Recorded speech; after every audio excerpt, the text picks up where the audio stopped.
السلام عليكم ورحمة الله وبركاته. إن الحمد لله نحمده ونستعينه ونستغفره ونعوذ بالله من شرور أنفسنا وسيئات أعمالنا.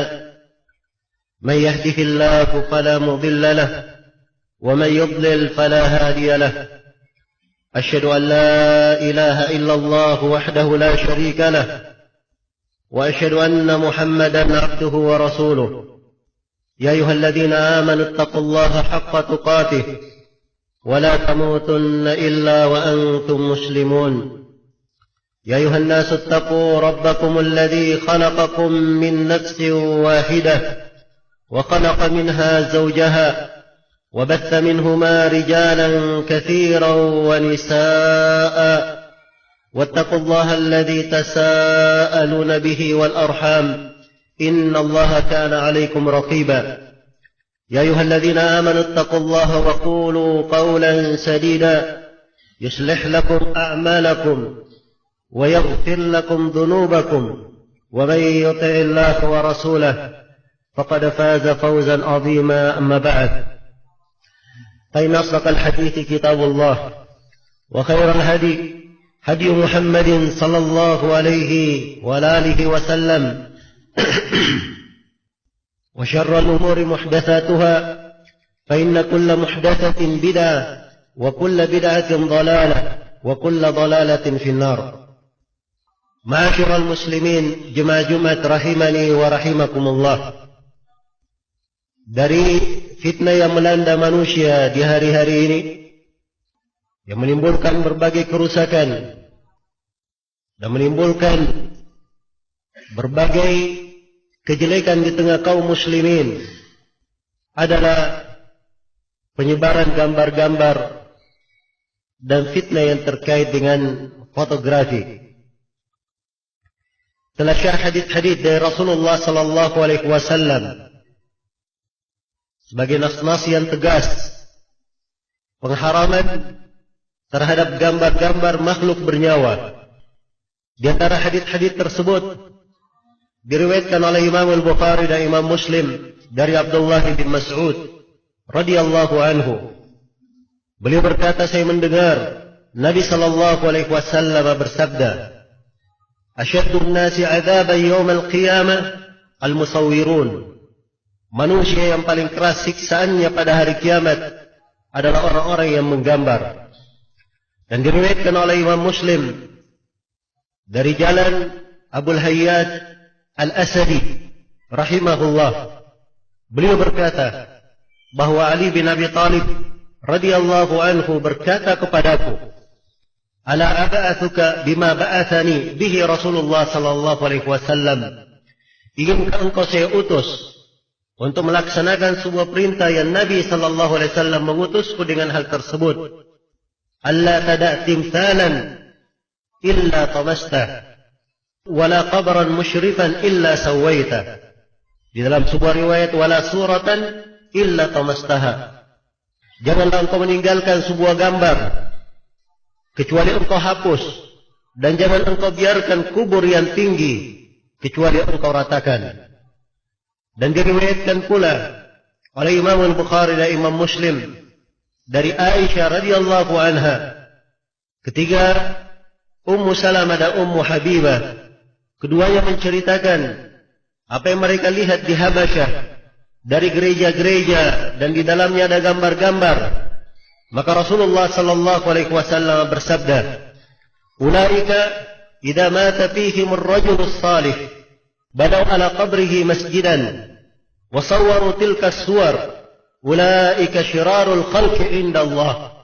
Mereka itu apabila telah meninggal di tengah mereka seorang yang salih, maka mereka membangun kubur, membangun masjid di atas kuburnya, dan mereka menggambar gambar-gambar tersebut. Mereka itulah manusia yang paling jelek di sisi Allah Subhanahu wa taala. Dan diriwayatkan oleh Imam Al-Bukhari dari Ibnu Abbas radhiyallahu anhu, Rasulullah sallallahu alaihi wasallam bersabda, "Kullu musawwirin fin nar yuj'alu likulli suratin sawwaraha nafsan fatu'adzibuhu fi jahannam. Setiap orang yang menggambar tempatnya di dalam neraka, dan akan dijadikan pada setiap gambar yang dia buat diberikan padanya jiwa. Kemudian gambar ini yang telah berjiwa menyiksanya di dalam neraka jahannam. Dan Ibnu Abbas sendiri berkata, wa in kunta la budda fa'ilan fasna asy-syajarah wa ma la nafsa lah. Apabila memang engkau harus menggambar, maka buatlah pohon atau buatlah sesuatu yang tidak ada jiwanya. Buatlah gambar yang tidak bernyawa. Dan juga Rasulullah sallallahu alaihi wasallam bersabda di dalam hadits Abu Juhaifah yang diriwayatkan oleh Imam Muslim rahimahullahu taala, disebutkan di dalam hadits, innahu ishtara gulaman hajjama, sungguhnya beliau membeli seorang budak yang pandai melakukan hijamah. Maka Rasulullah sallallahu alaihi wasallam bersabda, innallaha harrama thaman ad-dam wa thaman al-kalb wa kasb al-baghi wa la'ana ar-riba wa mukilahu wal washimata wal mustawshima wal musawwir. Kata beliau, sesungguhnya Allah mengharamkan harga darah, mengharamkan upah dari darah, mengharamkan upah dari anjing, dan mengharamkan hasil dari perbuatan zina. Dan Allah melaknat orang yang memakan riba, memberi makan dari riba, orang yang mentato dan orang yang ditato. Dan Allah melaknat orang-orang yang menggambar. Dan Allah melaknat orang-orang yang menggambar. Dan Rasulullah sallallahu alaihi wasallam menyebutkan isyarat tentang pengharaman gambar ini di dalam hadits Aisyah yang diriwayatkan oleh Imam Al-Bukhari dan Imam Muslim. Rasulullah sallallahu alaihi wasallam bersabda, "Asyaddun nasi yaumal qiyamah al-musawwirun yudafuna bi khalqillah." Orang yang paling keras siksaannya pada hari kiamat adalah orang-orang yang menggambar. Mereka ini ingin menandingi ciptaan Allah Subhanahu wa taala. Di dalam riwayat yang lain, yushabbihuna bi khalqillah. Mereka ingin menyerupai apa-apa yang diciptakan oleh Allah Subhanahu wa taala. Maka disebutkan di dalam hadis suatu alasan, suatu sebab yang penting kenapa diharamkan gambar tersebut. Diharamkan gambar makhluk bernyawa karena di dalam hal tersebut terdapat penyerupaan terhadap ciptaan Allah Subhanahu wa taala, seakan-akan dia hendak menandingi Allah Subhanahu wa taala. Dan ini adalah sebab dari larangan kesyirikan, menyetarakan Allah dengan selain Allah Subhanahu wa taala. Dan telah dimaklumi di dalam sejarah bagaimana kaum Nabi Nuh alaihi salam mereka jatuh di dalam kesyirikan. Awal kesyirikan mereka adalah mereka menggambar dari orang-orang salih mereka. Mereka simpan gambarnya untuk mereka kenang kesalihannya, agar supaya ketika melihat gambar tersebut mereka teringat akan nasihat-nasihat orang-orang yang salih tersebut. Tapi tatkala generasi ini meninggal dan datang generasi-generasi setelahnya, gambar itu berubah menjadi patung dan terjadilah kesyirikan di tengah manusia. Iya. Dan di hari-hari ini kita melihat bagaimana sejumlah manusia dengan gambar-gambar yang ada di depannya, mereka melakukan peribadatan pada orang yang telah meninggal, dan peribadatan sesuai dengan agamanya, pengagungan dan pembesaran, dan semuanya adalah bentuk kesyirikan. Karena itu dari kaidah pokok di dalam syariat adalah menutup pintu, menutup segala jalan yang bisa mengantar kepada kesyirikan tersebut. Dan juga Rasulullah sallallahu alaihi wasallam telah menyebutkan betapa besar kezaliman orang-orang yang menggambar ini. Di dalam hadis Ibnu Abbas yang diriwayatkan oleh Imam Al-Bukhari, Rasulullah sallallahu alaihi wasallam bersabda, "Wa man azlamu mimman dhahaba yakhluqu ka khalqi, falyakhluqu habbatan wal yakhluqu darratan." Siapakah yang lebih zalim dari orang-orang yang dia pergi mencipta sesuatu seperti ciptaanku? Maka Allah Subhanahu wa taala berfirman, hendaknya mereka mencipta sebiji dari habbah, atau mereka mencipta sebiji dari darrah. Iya. Maka disebutkan di sini dari sebab pengharaman gambar tersebut bahwa gambar-gambar ini adalah seperti membuat ciptaan Allah Subhanahu wa taala, dan itu dianggap dari kezaliman yang paling zalim. Maka perhatikan nas-nas yang agung ini. Pensifatan orang-orang yang menggambar disebut orang yang paling keras siksanya pada hari kiamat, disebut dengan laknat, disebut di dalam neraka, disebut orang yang paling zalim. Dan di dalam hadis Abu Hurairah yang diriwayatkan oleh Imam Ahmad dan Tirmidzi, Rasulullah sallallahu alaihi wasallam bersabda, "Yakhruju unuqun yawmal qiyamah, lahu aynani tubsirani, wa udhunani tasma'ani, wa lisanun yantiq. Yaqulu inni wukiltu bi thalath, bi kulli jabbarin 'anid, wa bi kulli man da'a ma'a Allahi ilahan akhar, wa bil musawwirin." Rasulullah bersabda, akan keluar sebuah leher pada hari kiamat. Dia memiliki dua mata melihat, dua telinga mendengar, dan lisan berbicara. Leher ini di dalam neraka Jahannam berkata, saya diperintah untuk menyiksa tiga orang. Yang pertama, setiap orang yang bersombong lagi keras kepala. Dan yang kedua, setiap orang yang berdoa kepada sembahan lain bersama Allah. Dan yang ketiga, setiap orang yang menggambar. Perhatikan bagaimana orang-orang yang menggambar ini disiksa oleh leher ini, dibandingkan dengan orang yang beribadah kepada selain Allah. Orang yang bersombong lagi keras kepala, tidak menerima dari keimanan dan dari keislaman. Maka ini adalah ancaman yang sangat besar akan besarnya dosa terhadap gambar-gambar makhluk bernyawa ini. Kaum muslimin rahimani wa rahimakumullah, dimaklumi bahwa para ulama kita di masa ini memiliki fatwa-fatwa terkait dengan rincian apa yang disebut gambar yang diharamkan dan apa yang tidak diharamkan. Tapi ada hal-hal yang disepakati dari perkara yang diharamkan, banyak manusia jatuh di dalamnya, melalaikannya. Dari hal yang diharamkan tersebut adalah menyebarkan gambar-gambar yang mengandung kenistaan dan kekejian, mengandung kerusakan dan kejelekan, dari gambar-gambar pornografi ataupun dari gambar-gambar yang menampakkan aurat dan gambar-gambar yang menampakkan hal-hal yang diharamkan di dalam syariat. Iya, maka adanya gambar-gambar ini adalah hal yang tidak ada silang pendapat di kalangan ulama bahwa itu adalah hal yang diharamkan.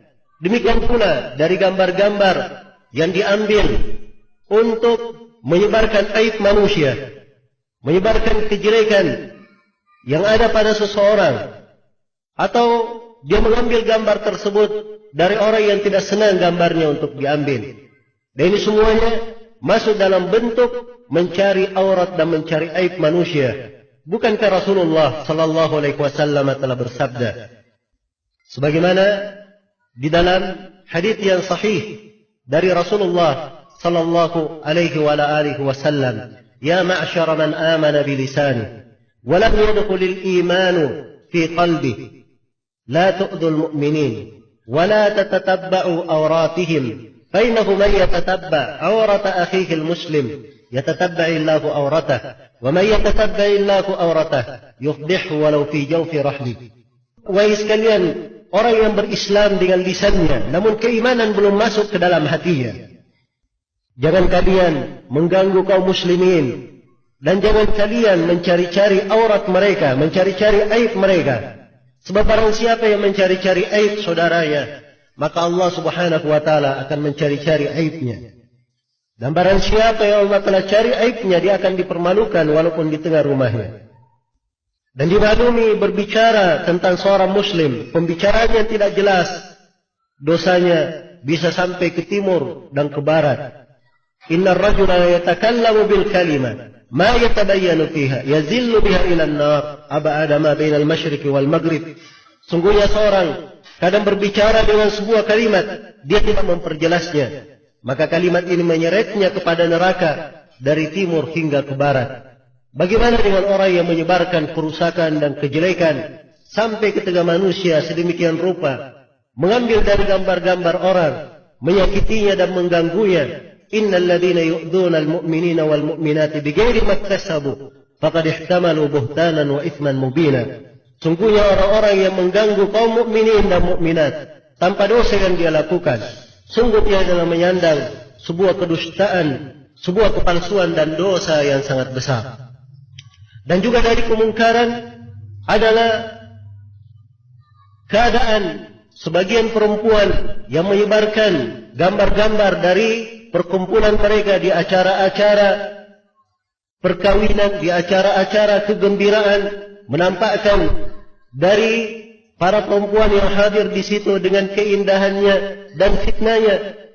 Maka ini dari bentuk menyebarkan kerusakan di atas muka bumi. Dan dari kemungkaran juga adalah sebagian perempuan yang menampilkan, dan juga pada sebagian laki-laki yang menampilkan di dalam media-media sosial yang dia miliki berupa gambar-gambar perempuan yang menampakkan auratnya. Dan ini semuanya masuk di dalam kemungkaran dan hal yang diancam di dalam hadits-hadits yang agung itu. Hendaknya setiap orang bertakwa kepada Allah Subhanahu wa taala dan mengetahui bahwa dirinya akan dihisab pada hari kiamat akan setiap perkara yang dia lakukan. Diriwayatkan oleh Imam Al-Bukhari dan Imam Muslim dari Adi bin Hatim radhiyallahu anhu, Rasulullah sallallahu alaihi wasallam bersabda, "Ma minkum min ahadin illa sayukallimuhu ar-Rahman, laisa bainahu wa bainahu tarjuman." Tidak seorang pun di antara kalian kecuali Allah Ar-Rahman akan berbicara kepadanya, tidak ada perantara antara dia dan antara Allah. Fayanzuru aymana minhu fala yara illa ma qaddam wa yanzuru ash'ama minhu fala yara illa ma qaddam wa yanzuru tilqa'a wajhihi fala yara illa an-nar. Dia melihat ke sebelah kanannya, dia tidak melihat kecuali amalan yang telah dia lakukan. Dia melihat ke sebelah kirinya, dia tidak melihat kecuali amalan yang telah dia kerjakan. Dan dilihat di depannya, dia hanya melihat neraka jahanam di arah depannya. Karena itu Rasulullah bersabda, "Fattaqullah walau bisyikki tamrah, faman lam yajid fa bi kalimatin thayyibah." Bertakwalah kalian, takutlah kalian dari api neraka, walaupun dengan berbuat baik, sekadar bersedekah dengan sepotong kurma. Siapa yang tidak mampu, maka hendaknya dia berbicara dengan pembicaraan yang baik. Dan hendaknya orang-orang yang menyebarkan dari kejelekan dan kerusakan ini bertakwa kepada Allah. Sejauh mana kejelekan dan kerusakan yang dia sebarkan, sejauh mana dari kerusakan gambar-gambar ini sampai kepada manusia, maka dia pasti akan menanggung dari dosanya hingga hari kiamat. Dia akan menanggung dari dosa kerusakan yang dia lakukan sepanjang kerusakan itu masih terjadi hingga hari kiamat. Allah Subhanahu wa taala berfirman, "Wa la yahmilunna athqalahum wa athqalan ma'a athqalihim wa la yus'alunna yawmal qiyamati amma kanu yaftarun." Sungguh mereka akan menanggung dosa-dosa mereka dan dosa-dosa orang-orang yang mereka sesatkan itu bersama dosa mereka. Dan mereka pada hari kiamat akan ditanyai akan kedustaan yang mereka lakukan. Dan Allah firman, "Liyahmilu awzarahum kamilatan yawmal qiyamah wa awzaril ladzina yudhillunahum bighairi ilm ala sa'a ma yazirun." Mereka akan menyandang dosa-dosa yang mereka lakukan sempurna pada hari kiamat. Demikian pula dosa-dosa orang-orang yang mereka sesatkan tanpa ilmu. Perhatikan bagaimana seorang yang menyebarkan berita. Tidak usah kita masuk kepada orang-orang yang rusak hatinya, yang telah jelas bagaimana syahwatnya. Tapi kadang sebagian manusia dianggap itu sebagai pekerjaannya. Dia bekerja di media informasi, menyampaikan berita dan dibawakan gambar-gambar dari hal-hal yang diharamkan oleh Allah Subhanahu wa taala. Gambar ini sepanjang dibaca oleh manusia, sepanjang menimbulkan kejelekan di tengah manusia, maka siapa yang menyampaikan berita tersebut dengan gambar-gambar tersebut, maka dia pasti akan menanggung dosanya. Pasti akan menanggung dosanya. Dan hendaknya dia mempersiapkan bagaimana jawaban ketika dia berdiri menghadap kepada Allah Subhanahu wa ta'ala pada hari kiamat. Semoga Allah memberi taufik kepada semuanya. Aqulu ma tasma'un wa astaghfirullah li wa lakum wa lisairil muslimin min kulli dhanb innahu huwal ghafurur rahim. Alhamdulillah ala ihsanih wa syukru lahu ala tawfiqihi wa amtinanih. Asyhadu an la ilaha illallah wahdahu la syarika lah ta'dhiman li sya'nih وأشهد أن محمدا عبده ورسوله الداعي إلى رضوانه صلى الله عليه وعلى آله وأصحابه وإخوانه أما بعد. Allah Subhanahu wa taala berfirman dalam Al-Qur'an, "Ya ayyuhalladzina amanu taqullaha wa kunu ma'as shadiqin." Wahai orang-orang yang beriman, bertakwalah kepada Allah dan jadilah kalian orang-orang yang jujur, betul-betul memiliki kesungguhan. Maka perkara pengharaman gambar-gambar makhluk bernyawa ini adalah sebuah penegasan di dalam syariat, suatu amanah yang hendaknya ditunaikan. Maka hendaknya setiap orang memperhatikan keberadaan dirinya. Seorang ayah, ibu, saudara kepada saudaranya, seorang kepada umatnya, memperhatikan bagaimana besarnya perkara ini.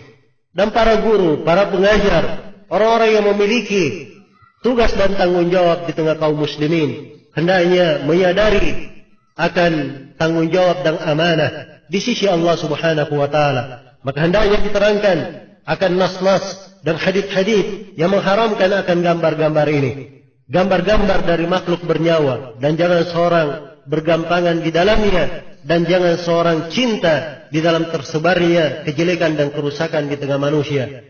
Kalau dia tidak melakukannya, maka dikhawatirkan dia masuk di dalam cakupan firman Allah Subhanahu wa taala, "Innal ladzina yuhibbuna an tashi'al fahishatu fil ladzina amanu lahum adzabun alimun fid dunya wal akhirah wallahu ya'lamu wa antum la ta'lamun." Sungguhnya orang-orang yang menyukai tersebarnya kekejian di tengah orang-orang yang beriman, untuknya siksaan yang pedih di dunia dan di akhirat. Allah mengetahui sedangkan kalian tidak mengetahuinya. Semoga Allah Subhanahu wa taala menjaga kita semua dari segala dosa yang tampak maupun yang tidak tampak, yang besar maupun yang kecil, dan menjaga hati-hati kita semua dari segala tirai yang menjauhkan kita dari Allah Subhanahu wa taala, dan menjaga diri-diri kita semua tergolong kepada orang-orang yang menerapkan firman Allah, "Ya ayyuhalladzina amanu qu anfusakum wa ahlikum nara." Wahai orang-orang yang beriman, jagalah diri-diri kalian dan keluarga-keluarga kalian dari api neraka. Semoga Allah mengampuni segala dosa dan kesalahan dan memberikan hidayah dan petunjuk kepada kita semua menuju kepada jalan yang lurus, dan menjaga kaum muslimin dan muslimat dari segala kerusakan, kekejian dan kejelekan yang disebarkan oleh orang-orang yang jahil, orang-orang yang bersyahwat, dan orang-orang yang memendam kejelekan terhadap Islam dan umat Islam. Dan semoga Allah Subhanahu wa taala menguatkan kita di atas Islam dan sunnah Rasulullah sallallahu alaihi wasallam di kehidupan dunia, di kehidupan di alam kubur, dan tatkala kita semua kembali kepadanya. Innahu waliyyu dzalika wal qadiru alaih. Subhanakallahumma wa bihamdik asyhadu an la ilaha illa anta astaghfiruka wa atubu ilaik. Subhana rabbika rabbil izzati amma yasifun wa salamun alal mursalin walhamdulillahi rabbil alamin.